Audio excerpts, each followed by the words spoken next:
మిథున పుట్టినరోజు పండగ అయితే ఒక పండగలాగా అయితే ఇంకా చేస్తాడు పురుషోత్తం.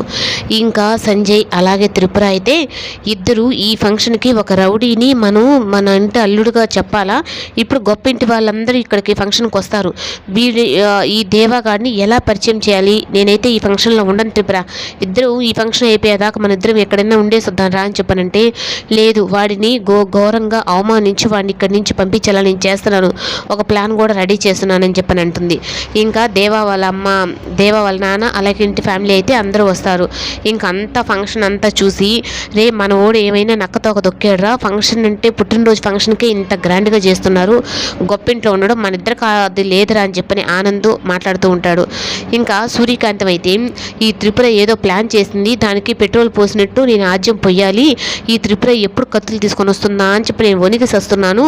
ఎక్కడుందో ఏ ప్లాన్ చేసిందో ఏమీ చెప్పలేదు, నేను ఎలా ఇప్పుడు అని చెప్పని అంటూ ఉంటుంది. మిథున వాళ్ళ ఫ్రెండ్స్ అయితే మీ ఆయన ఏంటి ఇలా రౌడీలాగా ఉన్నాడు అని చెప్పి అనేటప్పటికీ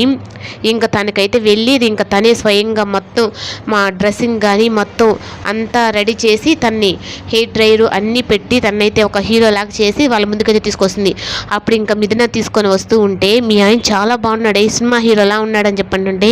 మరి ఏమనుకున్నారు మా ఆయన అంటే అని చెప్పని అంటూ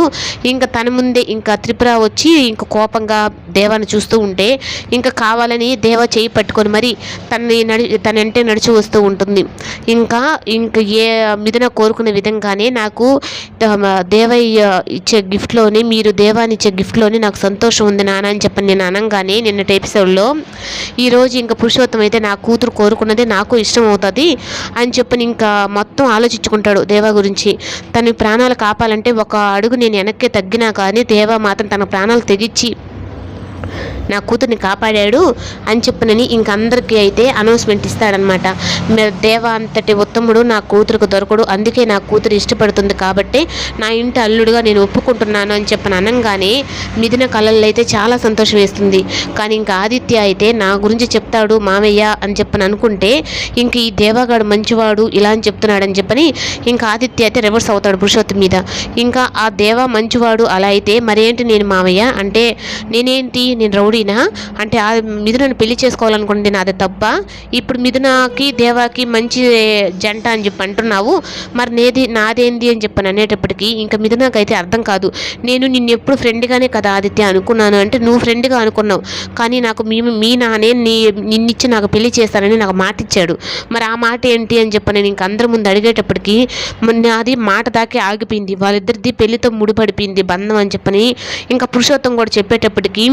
ఈ ఫంక్షన్ అయిపోయే లోపల దేవాన్ని చంపేస్తానని చెప్పనని ఇంకా కోపంగా అక్కడి నుంచి వెళ్తాడు. ఇంకా ఆదిత్యని ఇప్పుడు దాకా ఫ్రెండ్గా చూసిన మిథున అయితే ఆదిత్య ఇలా రివర్స్ అయ్యి మాట్లాడుతున్నాడని చెప్పి ఏంటా అని చెప్పని చూస్తూ ఉంటే, దేవాకైతే మాత్రం ఆదిత్య గురించి తెలుసుంది, ఎందుకంటే నీ విషయం అందుక వీళ్ళకి తెలియదు కదా, నాకు మాత్రమే కదా తెలుసు అని చెప్పని దేవా అనుకుంటాడు.